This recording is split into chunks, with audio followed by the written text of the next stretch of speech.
Hello student, आज हम लोग जो है वर्क के बारे में पढ़ेंगे। आपका चैप्टर है वर्क पावर एनर्जी। ठीक है, आपका चैप्टर का नाम क्या है? Work power energy. और उसमें से अभी हम केवल और केवल वर्क के बारे में बात करेंगे। देखिए, आपके चैप्टर में जो है वर्क को दो तरीके से डिफाइन किया गया है। एक, जब फोर्स जो है क्या हो, कांस्टेंट हो,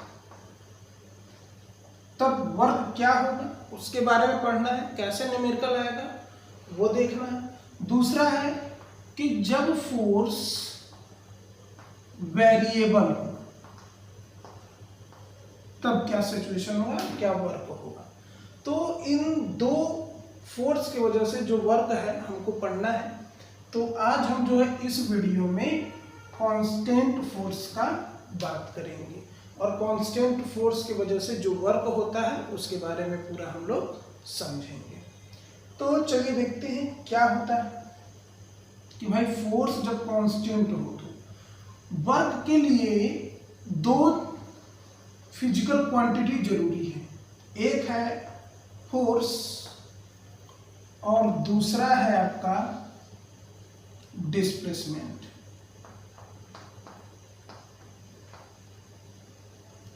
दोनों वेक्टर ही हैं, तो ये दोनों होना जरूरी है तभी आपका वर्क होगा। और इनका किस तरीके से होना जरूरी है?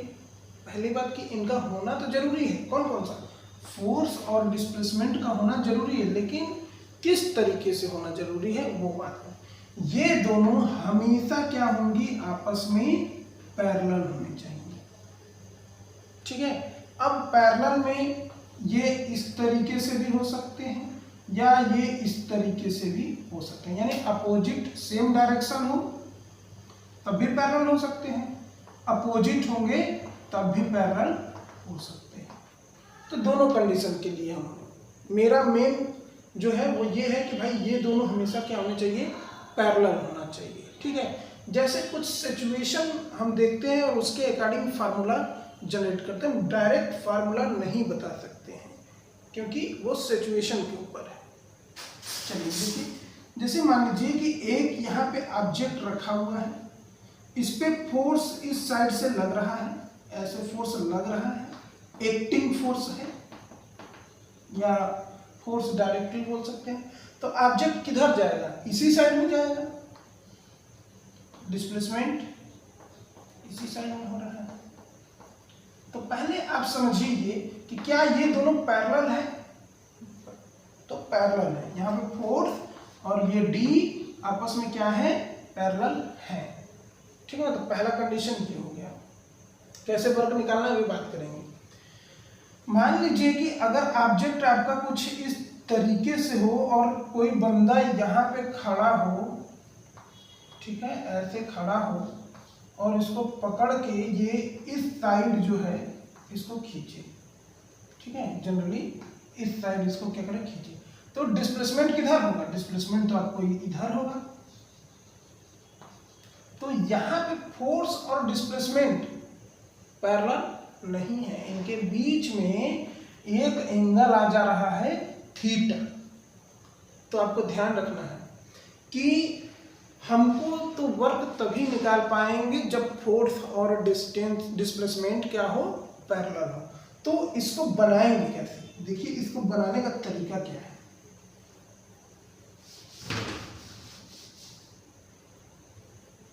जैसे हम यही बात कर रहे हैं,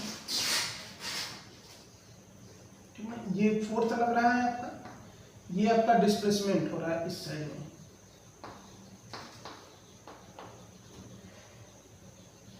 ठीक है, तो ये फोर्स के दो कंपोनेंट होंगे, एक कंपोनेंट ये होगा और एक कंपोनेंट ये होगा। तो ये वाला जो होगा ये आपका होगा एफ साइन थीटा होगा, क्योंकि परपेंडिकुलर है। ये वाला जो होगा ये एफ कास थीटा होगा। तो हमारे पास यहाँ पे तीन फोर्स है, एक एफ कास थीटा है, एक एफ साइन थीटा है और एक जो एक्टिंग है। तो हमें देखिए, हम इस ऑब्जेक्ट पे वर्क कैसे निकालेंगे। वर्क निकालने का सिंपल सा एक ही फार्मूला है कि आपको जो है फोर्स डॉट डी लेना है, और वो भी तब लेना है जब F पैरेलल क्या हो, T। ठीक ना। तो इसमें देखिए अगर हम वर्क निकालें तो क्या मिलेगा, ये दोनों पैरेलल है तो डायरेक्ट मल्टीप्लाई कर दीजिए, हो गया या फिर 2D। ठीक है। यहाँ पे अगर बात करें हम, तो यहाँ पे देखिए पैरेलल वाला फोर्स हमेशा लेंगे। पैरेलल फोर्स कितना है, F cos थीटा, और डिस्प्लेसमेंट कितना है, D। तो क्या हो जाएगा भाई, W equal to F cos theta into D, यानी FD cos थीटा। ठीक है। तो एक फार्मूला आ गया F इंटू डी, जो कि आप 9th में पढ़े हैं। एक फार्मूला आ गया FD cos थीटा।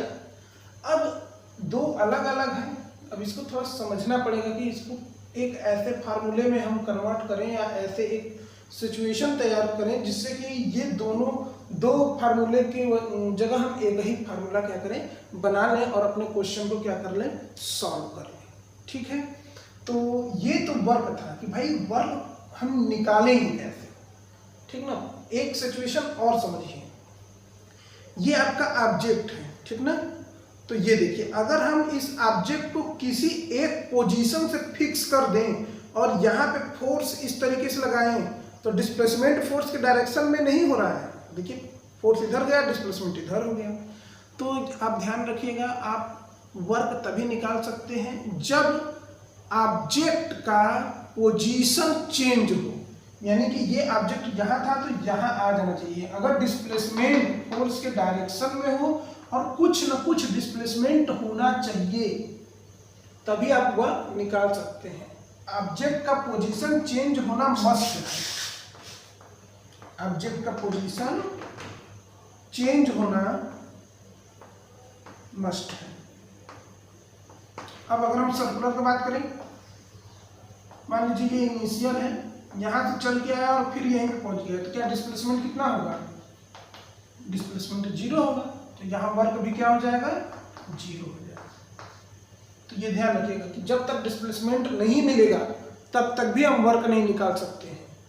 और दूसरा कि वर्क निकालने के लिए पहले आपको ध्यान देना पड़ेगा कि ऑब्जेक्ट के पोजीशन में चेंज हो रहा है कि नहीं।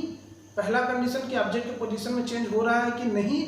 दूसरा, अगर चेंज हो रहा है तो डिस्प्लेसमेंट 0 तो नहीं है या कोई वैल्यू है। जब कोई वैल्यू रहेगा तभी आपको वर्क मिलेगा। तो ये दो चीजें ध्यान में रखिएगा। चलिए अब इन दोनों को थोड़ा सा मिलाते हैं, देखते हैं मिला के क्या होता है।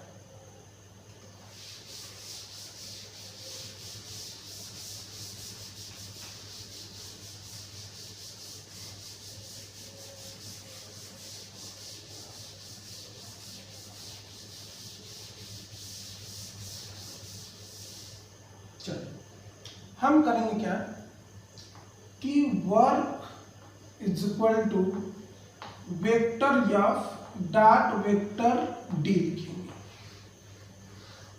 ठीक है। पहली बात कि ये दोनों आपस में क्या है, पैरेलल है। पैरेलल है तो इसका मतलब कि मैक्सिमम वैल्यू या तो 0 डिग्री होगा या तो 180 डिग्री होगा। इसका मतलब 0 डिग्री या 180 डिग्री का मतलब कि एक स्ट्रेट लाइन होगा, यानी इसको हम बोल देंगे हॉरिजॉन्टल। ठीक है। हॉरिजॉन्टल लाइन पे एंगल जो बनता है वो आपका बनता है cos थीटा। ठीक है। ये ध्यान रखिएगा कि हॉरिजॉन्टल एंगल पे कितना एंगल बनता है, cos थीटा का। और ऊपर से इसको अगर हम डॉट प्रोडक्ट करें, क्योंकि हमको cos का ही जरूरत है। जब cos थीटा था ना वहाँ पे, तो हमें cos का ही जरूरत है। और cos लाने के लिए हमें क्या करना पड़ेगा, डॉट का प्रोडक्ट करना पड़ेगा। क्योंकि जब दो वेक्टर के बीच में डॉट प्रोडक्ट रहता है तो ये आपस में ए बी cos थीटा बनाते हैं, और cos थीटा का हमको जरूरत है, इसलिए हम इन दोनों के बीच में क्या कर देंगे, डॉट प्रोडक्ट करेंगे। तो ये फार्मूला बस आपको याद रखना है। और उसके बाद जैसे ही आप इसको हटाएंगे तो ये आपका बन जाएगा f, इसका मैग्नीट्यूड f, d का मैग्नीट्यूड d, और डॉट जब लगेगा हटेगा तो cos थीटा। ठीक ना। इसकी वजह से ये वर्क जो होता है स्केलर बन जाता है। ठीक है। अब देखते हैं कि भाई अगर मेज पे स्ट्रेट में अगर यहाँ फोर्स लग रहा है, यहाँ डिस्टेंस हो रहा है, ठीक ना, तो भाई कितने का एंगल बन रहा है बताओ तो? एंगल यहाँ पे बन रहा है 0 डिग्री का, ठीक ना। वैल्यू रखिए यहाँ पे, तो W इक्वल टू एफ की जगह एफ रखेंगे, डी की जगह डी रखेंगे और थीटा की जगह 0 डिग्री रखेंगे। काश 0 का वैल्यू जो होता है 1 होता है, तो W equal to F D into 1 equal to F into D, यानी W equal to F into D, जो कि 9th में आप फार्मूला पढ़े हैं। तो ये देखिए ये भी फार्मूला इसी के अंदर है, ठीक ना। बस आपको ये ध्यान देना है कि जो वर्क हो रहा है उसके बीच में एंगल क्या है। अगर एंगल आपको पता चल जाएगा, आप इस फार्मूले पे रख के क्या कर सकते हैं, सॉल्व कर सकते हैं। तो भाई वर्क हमारा स्केलर है। स्केलर क्यों है? क्योंकि डॉट प्रोडक्ट है। और एक कारण है स्केलर होने के, देखिए क्या क्या कारण है। पहला कि डॉट प्रोडक्ट है, दूसरा हॉरिजॉन्टल है, तीसरा जो डिस्प्लेसमेंट का एंगल है वो कॉस थीटा है। ये तीनों जो चीजें हैं ये स्केलर के ही पार्ट है, ठीक ना। इसलिए हम सीधे बोल सकते हैं कि भाई वर्क जो है वो हमारा क्या है, स्केलर है, ठीक है। अब यूनिट की अगर बात करें तो एसआई यूनिट देखिए क्या क्या हो सकता है, ठीक है। यहां से लिखते हैं हम लोग, एसआई यूनिट जो होता है वो तो होता है जूल, ठीक है। लेकिन अगर हम इसके हिसाब से देखें तो न्यूटन मीटर भी हो सकता है, ठीक है। और न्यूटन को अगर हम एमकेएस में चेंज करें, ठीक ना, न्यूटन को एमकेएस में चेंज करेंगे तो इसको लिख सकते हैं 1 kg मीटर पर सेकेंड स्क्वायर, और ये वाला मीटर तो मीटर स्क्वायर हो जाएगा, ठीक ना। तो इस तरीके से ये तो आपका एमकेएस एसआई दोनों हो गया। सीजीएस के लिए अगर बात करें तो 1 अर्ग होता है, इसका यूनिट सीजीएस में 1 अर्ग होता है। न्यूटन का सीजीएस जो होता है वो डाइन होता है, मीटर का सेंटीमीटर होता है, और यहाँ पे 1 केजी का ग्राम होता है, मीटर का सेंटीमीटर होता है, सेकेंड का सेकेंड ही होता है। तो ये आपका एसआई और एमकेएस है, ये आपका सीजीएस है, ठीक है। कुछ नोट पॉइंट जो है वो ये है कि भाई 1 जूल में 10 की पावर 7 अर्ग होता है, ठीक है। 1 न्यूटन में 10 की पावर 5 डाइन होता है, जो आपको न्यूमेरिकल में काम देगा, ठीक है। तो ये तो यूनिट होता है किसका, वर्क का। वर्क का एक और यूनिट होता है कैलोरी, लेकिन उसको हम लोग एनर्जी वाले टर्म में वीडियो में पढ़ेंगे, ठीक है। चलिए अब पढ़ते हैं टाइप ऑफ वर्क, कि वर्क के टाइप क्या है। इसको नोट कर लीजिए स्क्रीनशॉट लेके।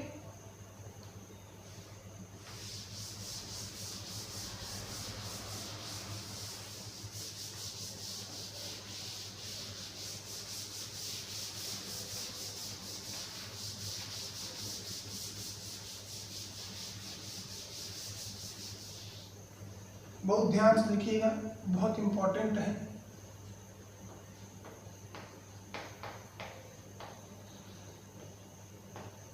टाइप ऑफ वर्क,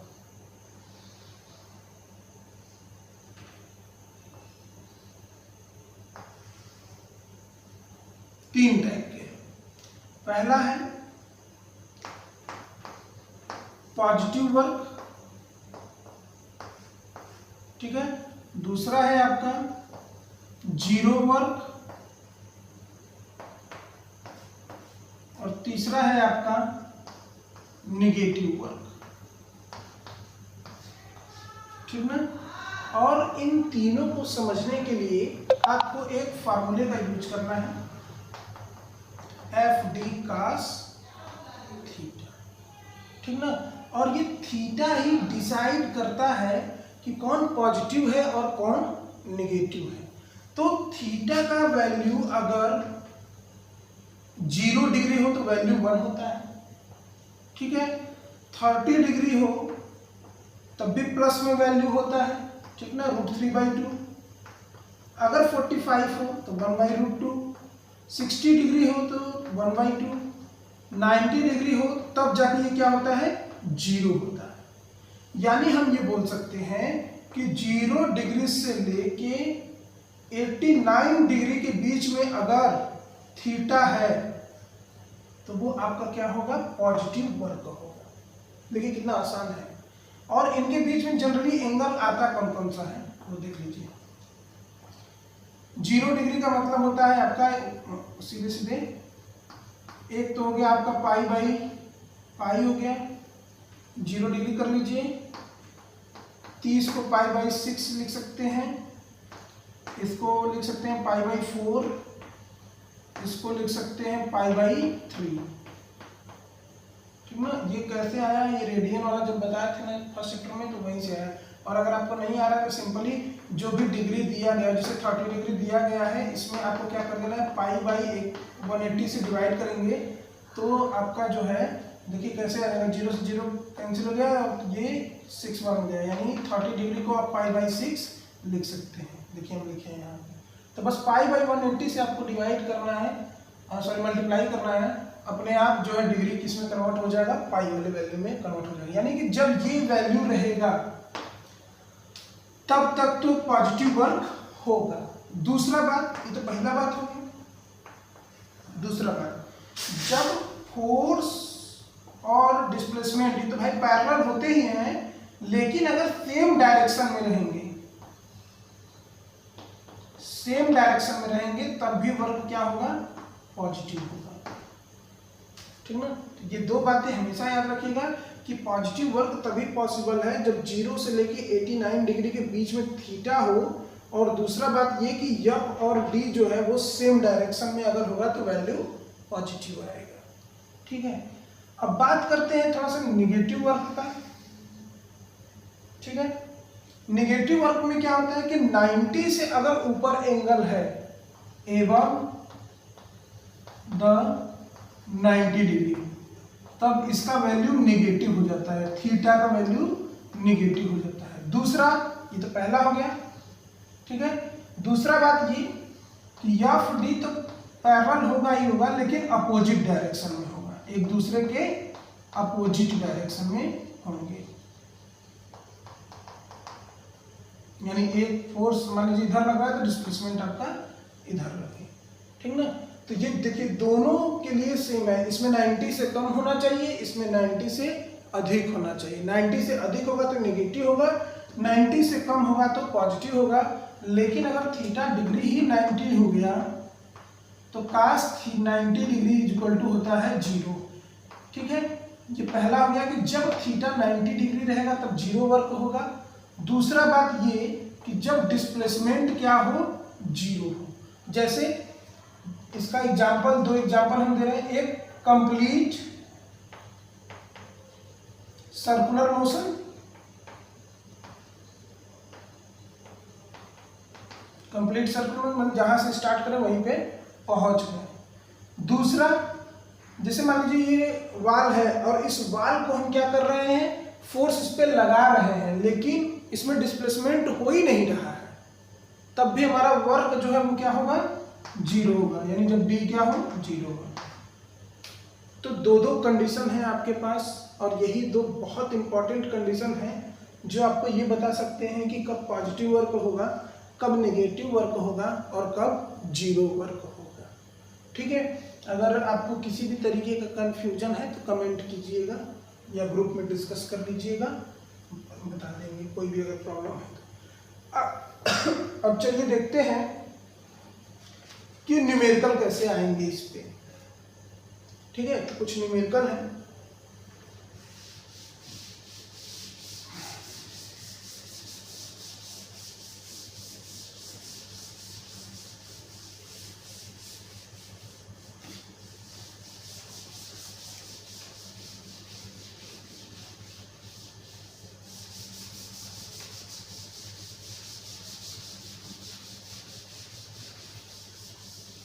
चलिए न्यूमेरिकल देखते हैं कैसे कैसे न्यूमेरिकल इसमें आ सकते हैं। टाइप 1, जिसको हम लोग बोलते हैं ऑन द टेबल, यानी सिंपली टेबल पे ऑब्जेक्ट रखा हो तो जिधर फोर्स उधर डिस्प्लेसमेंट, ठीक है, ये होता है। अब इसमें हम बोलते हैं कि अगर 10 kg का मास है, क्वेश्चन नंबर 1 है 10 kg का मास है जिसपे कि 5 न्यूटन का फोर्स लग रहा है, तो बताइए कि डिस्प्लेसमेंट कितना होगा, यानी ऑब्जेक्ट कितनी दूर जाकर रुकेगा, ये क्वेश्चन, ठीक है। तो F दे दिया गया है, M दे दिया गया है, D यहाँ पे है, वर्क आपको निकालना है, ठीक है। या D भी मान लीजिए वर्क आपको निकालना है ना, तो वर्क आप निकालिए, D इक्वल टू मान लीजिए कि 2 मीटर दिया गया है, ठीक है ना, मास से कोई मतलब है नहीं यहाँ पे अभी, कि अगर किसी ऑब्जेक्ट पे 5 न्यूटन का फोर्स लगाया जाए तो वो 2 मीटर दूरी आगे चला जाता है, तो बताइए कि इस ऑब्जेक्ट ने कितना वर्क किया। तो simply W equal to F D cos theta लगाइए, और यहाँ पे W इक्वल टू एफ का वैल्यू 5 रखिए, D का वैल्यू 2 रखिए, कास, देखिए दोनों एकदम एक ही डायरेक्शन में जा रहे हैं, और क्या है 0 डिग्री है आपका, ठीक ना, एकदम स्ट्रेट लाइन है, 0 डिग्री है आपका। तो W इक्वल टू आपका हो जाएगा 5 2 जा 10, कास 0 का वैल्यू 1, यानी कि टोटल हो गया 10 जूल, आंसर। ये तो हो गया टाइप 1, ठीक है। टाइप 2 और टाइप 3 थोड़े से हैं लेवल के हैं क्वेश्चन, ये तो 9th में आप ऐसे क्वेश्चन पढ़ेंगे, ठीक है। चलिए देखते हैं यहाँ पे,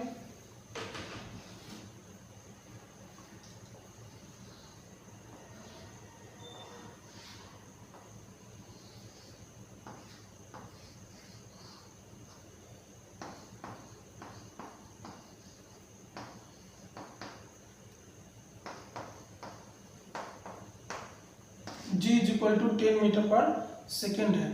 बोला जा रहा है कि अगर ये 10 kg का ब्लॉक है और इधर से फोर्स लगाया जा रहा है, ठीक है, यहाँ से फोर्स लगाया जा रहा है, तो ये जो है 3 मीटर ऊपर चला जा रहा है। 3 मीटर कहाँ चला जा रहा है, ऊपर चला जा रहा है। तो आपको बताना है कि ये कितना वर्क किया है, इसका वर्क डन कितना होगा, सिंपल सा एकदम। ये जो फोर्स है ये यही टेंशन होगा ना, यही जो यहाँ फोर्स लगेगा वही फोर्स यहाँ पे लगेगा, और यहाँ पे आपका ग्रेविटी mg, यानी 10 इंटू mg यहाँ लिख दे रहे हैं, m है आपका 10, g है आपका 10, यानी टोटल हो गया 100 न्यूटन, यानी जो फोर्स है वो आपको मिल गया 100 न्यूटन, डिस्प्लेसमेंट आपको मिल गया 3 मीटर,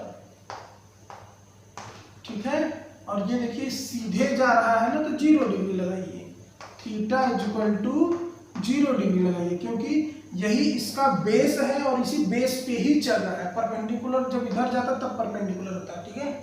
तो theta equal to 0 degree, formula लगा दीजिए, W equal to F D cos theta, F 100 D 3 cos theta 0 है तो 1 हो गया, यानी 300 जूल, आंसर। देख रहे हैं कितना इजी क्वेश्चन है, इस तरीके के क्वेश्चन पूछे। ये है आपका टाइप 2, ठीक है। 4 तरीके से क्वेश्चन पूछता है। अब देखते हैं टाइप 3।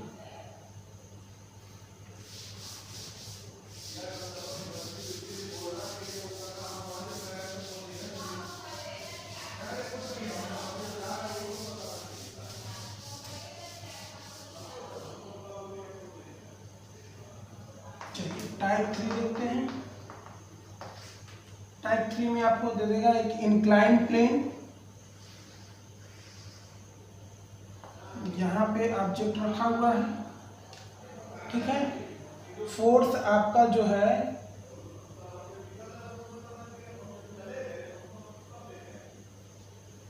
फोर्स आपका इस साइड लग रहा है, ठीक है।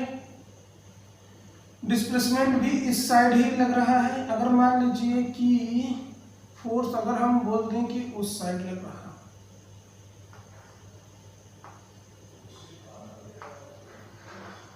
ठीक है, तो फोर्स जब उस साइड लगेगा तो डिस्प्लेसमेंट भी क्या होगा, इसी साइड में होगा।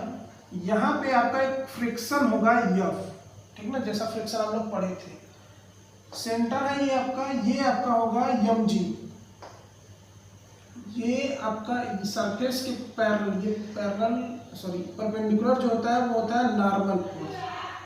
तो इस यहाँ पे आपका होगा mg cos थीटा, और यहाँ पे आपका होगा mg sin थीटा। ठीक है, तो ध्यान दीजिएगा कि क्या क्या पूछा जा सकता है आपसे। अब जो भी आपसे पूछा जाए, यानी अगर इसी ऑब्जेक्ट का वर्क डन अगर पूछ दिया है कितना होगा, कितना, पहले फ्रिक्शन लेस का बात करते हैं कि फ्रिक्शन ना हो था। ये एंगल आपको थीटा दिया गया है, तो आप देखिए घबराइए मत, कोई ज़रूरत नहीं है, बहुत आराम से आप क्या कर सकते हैं, इसको सॉल्व कर सकते हैं। सबसे पहले फोर्स निकालिए, फोर्स इक्वल टू क्या हो जाएगा, mg sin थीटा हो जाएगा। देखिए force equal to mg sin theta हो जाएगा। दूसरा W इक्वल टू हम जब निकालेंगे F इंटू डी, तो क्या हो जाएगा, W इक्वल टू F का वैल्यू रख दीजिए mg sin theta into D cos theta, यहाँ पे एफ डी cos थीटा है ना, तो cos थीटा, तो mg sin theta into D cos theta. और यहाँ पे cos थीटा और sin थीटा दोनों अलग अलग हैं, इसको 1 मानिए, इसको 2, ठीक ना। साइन वाले में जो थीटा यूज करेंगे वो इंक्लाइन वाले का होगा, ऐसे, ठीक है। और यहाँ पे आप 0 डिग्री, या तो आप और इजी बनाना इसको चाह रहे हैं तो यहाँ से cos थीटा हटा दिए, केवल एफ इंटू डी लगाइए, क्योंकि ऑलरेडी हमने sin थीटा यहाँ पे लगा दिया है। आप केवल और केवल इस फार्मूले का क्या करेंगे, यूज करेंगे, और आपका जो है अपने आप आंसर आ जाएगा, ठीक है। अगर मान लीजिए कि यहीं पे फ्रिक्शन होता तो फ्रिक्शन के लिए हम जैसे पहले वाले कंडीशन में पढ़े थे वैसे ही सॉल्व करेंगे। चलिए एक लास्ट टाइप देखते हैं, टाइप 4।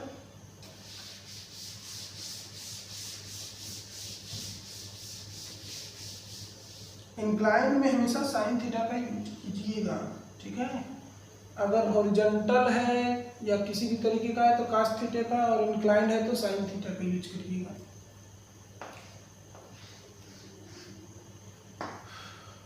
ठीक है, जैसे मान लीजिए कि ये 50 kg है, इस पे फोर्स जो है